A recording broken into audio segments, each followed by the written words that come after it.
My name is Paul Verhaeghen, originally from Belgium, now from Atlanta, Georgia. I'm still Belgian, but slightly tempted on January 20th to become an American citizen. The thing is, sometimes, oftentimes, and very often in pressing times, there are no heroes, there's only victims and perpetrators. My own recent work, I've dealt with the Holocaust.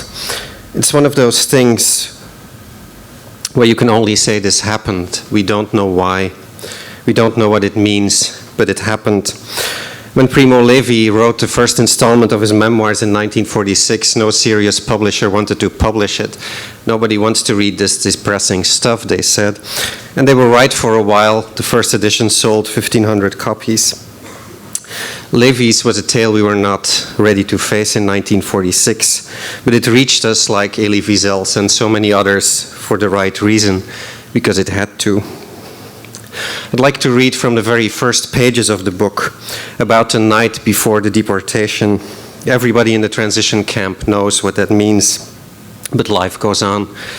Women wash their babies' clothes and hang them on the barbed wire, and therein lies the defiance. And to quote the author's preface, it seems to me unnecessary to add that none of the facts are invented. Chapter 1, The Journey. At the moment of my arrival, that is, at the end of January 1944, there were about 150 Italian Jews in the camp, but within a few weeks their number rose to over 600.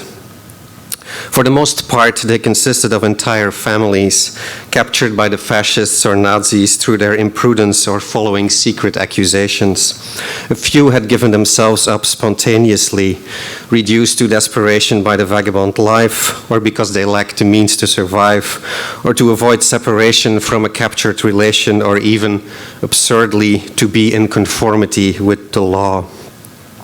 The arrival of a squad of German SS men should have made even the optimist doubtful, but we still managed to interpret the novelty in various ways without drawing the most obvious conclusions. Thus, despite everything, the announcement of the deportation caught us all unawares.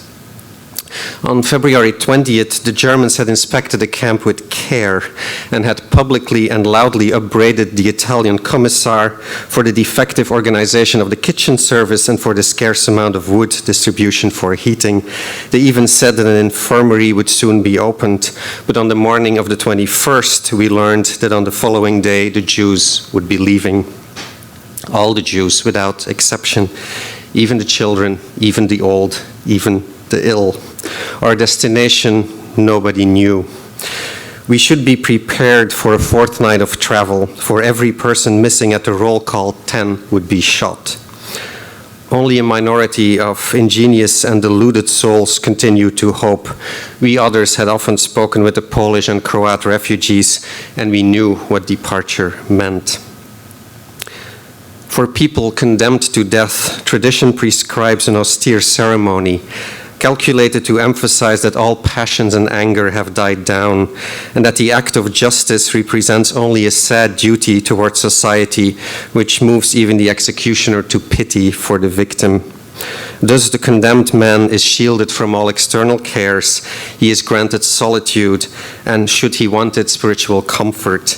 In short, care is taken that he should feel around him neither hatred nor arbitrariness, only necessity and justice, and by means of punishment, pardon. But to us this was not granted, for we were many and time was short, and in any case, what had we to repent, for what crime did we need pardon? The Italian commissar accordingly decreed that all services should continue to function until the final notice. The kitchens remained open, the corvées for cleaning worked as usual, and even the teachers of the little school gave lessons until the evening as on other days. But that evening the children were given no homework. And night came. And it was such a night that one knew that human eyes would not witness it and survive. Everyone felt this. Not one of the guards, neither Italian or German, had the courage to come and see what men do when they know they have to die. All took leave from life in the manner which most suited them.